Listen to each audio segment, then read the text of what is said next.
Hello everyone, আসসালামু আলাইকুম। Welcome back to my new blog. আমি আজকে অনেক বেশি হ্যাপি, কারণ আমার একটা স্বপ্ন বা অনেক দিনের একটা ইচ্ছা পূরণ হবে। তো ইয়াস, আজকে ফাইনালি আমি যাব হচ্ছে উমরা করতে। তো জুবাইল থেকে মক্কাতে যেতে লাগে টোটাল একদিন, তাই অনেক লংটা জার্নি হবে। মাঝে মাঝে আমরা ব্রেকও পাবো। আমরা যাব হচ্ছে বাস করে। এখন আমাদেরকে একটু পর বাস স্ট্যান্ডে যেতে হবে, কারণ আসরের নামাজের পরই হচ্ছে আমরা রওনা দেবো ইনশাল্লাহ। তো এটা হচ্ছে আমার আউটফিট আজকের। অ্যান্ড গাইজ, আপনারা হয়তো বলতে পারেন যে আমি সবসময় একই হিজাব কিংবা একই বোরখা কেন পরি, কারণ আমি বাংলাদেশ থেকে একটাই বোরখা এনেছি। বাট আমি এখান থেকে উমরাতে যাওয়ার জন্য বা উমরা করার জন্য আরেকটা বোরখা কিনেছি। সো আপাতত আমি এটা পরেই যাব। এখন আমাদেরকে হচ্ছে রওনা দিতে হবে, অলরেডি আমরা লেট হয়ে যাচ্ছি। So yeah, let's go. এটা হলো আমাদের বাস। আমরা টোটাল 10 দিনের প্যাকেজ নিয়েছিলাম। অ্যান্ড অফকোর্স বাসের মধ্যে তো এসি ছিল, এখানকার প্রায় সব বাসে এসি আছে। তারপর ছিল একটা ওয়াশরুম আর একটা ফ্রিজ। সিটগুলো কমফোর্টেবল ছিল। 10 দিনের প্যাকেজে হচ্ছে আমাদেরকে প্রথমে জুবাইল থেকে মক্কাতে যেতে হবে, তারপর মক্কা থেকে আমরা মাদিনায় যাব এবং মাদিনা থেকে আমরা আবার জুবাইলে ব্যাক করব। এটা হচ্ছে যাওয়ার পথের ভিউ। গাইজ, সব জায়গায় শুধু মরুভূমি, কোনো জায়গায় গ্রিনারি নেই আমাদের বাংলাদেশের মতো। মানে আমাদের বাংলাদেশে তো সব জায়গায় গাছপালাতে ভরপুর, বাট এখানে শুধু মরুভূমি আর মরুভূমি। সো এখন বাজতেছিল 5টা 23 এবং আমাদেরকে নামাজের ব্রেক দেয় নামার। কখনো কখনো মাগরিবের নামাজের সময়ও ব্রেক দেয়, আবার কখনো মাগরিব আর এশার নামাজ দুইটা একসাথে পড়তে হয়। বাট মাগরিবের নামাজের সময় আমাদেরকে ব্রেক দেয়নি, আমাদেরকে হচ্ছে এশারের নামাজের সময় একেবারে ব্রেক দিয়েছিল। সো ওখানে আমরা মাগরিব এবং এশা দুটো নামাজ পড়েছিলাম। যেখানে আমাদের বাস থামিয়েছিল সেখানে আশেপাশে আরও অনেকগুলা রেস্টুরেন্ট ছিল, তার মধ্যে একটা রেস্টুরেন্টে আমরা গিয়েছিলাম।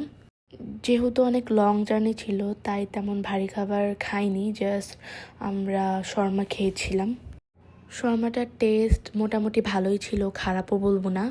সো এখানকার মনে প্রত্যেকটা শর্মাতেই ফ্রেঞ্চ ফ্রাইজ দেয়, এই শর্মার মধ্যেও ফ্রেঞ্চ ফ্রাইজ ছিল।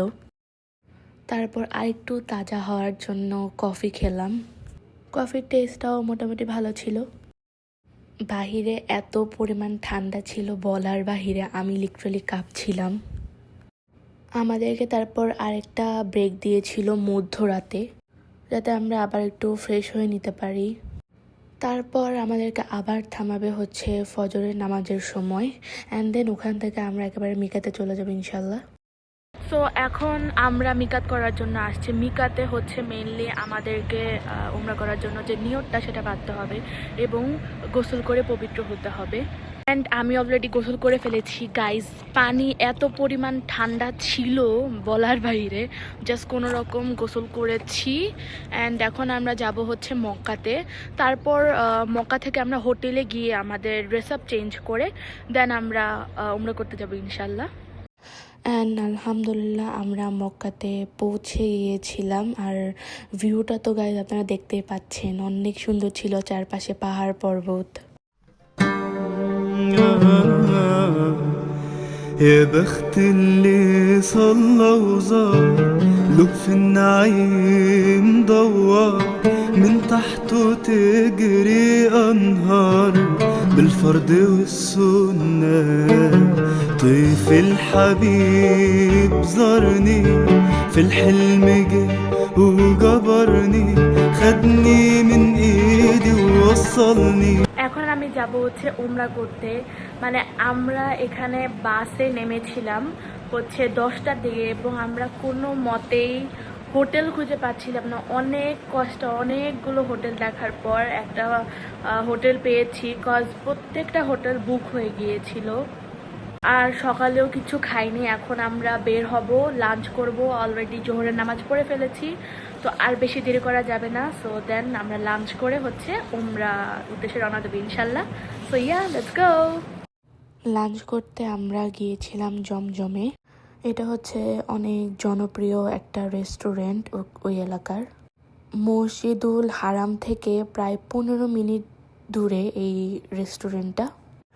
ভিড় দেখে তো আপনারা বুঝতে পারছেন যে এই রেস্টুরেন্টটা কত জমজমাট এবং খাবার আই থিঙ্ক মজা হওয়ার কথা। আর এখানে হচ্ছে সকালের ব্রেকফাস্ট অ্যান্ড লাঞ্চ আর ডিনারও পাওয়া যায়। আমরা আলফাহাম অর্থাৎ খ্যাপসা অর্ডার দিয়েছিলাম। জমজম হচ্ছে পাকিস্তানি রেস্টুরেন্ট, এখানকার বেশিরভাগ পাকিস্তানি রেস্টুরেন্টের খাবার মজা হয়। অ্যান্ড বাবাকে টেস্ট করে দেখতে বললাম যে কেমন খাবারটা, দেন বাবা রিভিউ দিল যে মজা আছে। তারপর হচ্ছে আম্মুকেও বললাম রিভিউ দিতে, আম্মু রিভিউ ভালো, মজা বললো। অ্যান্ড দেন আমি ট্রাই করলাম, আমার কাছেও বেশ ভালো লেগেছে। তারপর ফাইনালি আমরা মসজিদুল হারামে প্রবেশ করেছিলাম। এখানে হচ্ছে অনেকগুলা এক্সিট গেট আছে, আসার গেট আছে, সো যে কোনো একটা গেট দিয়ে আমরা প্রবেশ করেছিলাম। অ্যান্ড ভিড় তো আপনারা দেখতেই পাচ্ছেন যে কত কোটি, কত লক্ষ মানুষ আল্লাহর উদ্দেশ্যে উমরা করতে আসে। আর সকালে এখানে অনেক গরম ছিল, মানে প্রচুর রোদ ছিল। আর অনেক বেশি এক্সাইটমেন্টও কাজ করছিল যে কাবা ঘর দেখবো।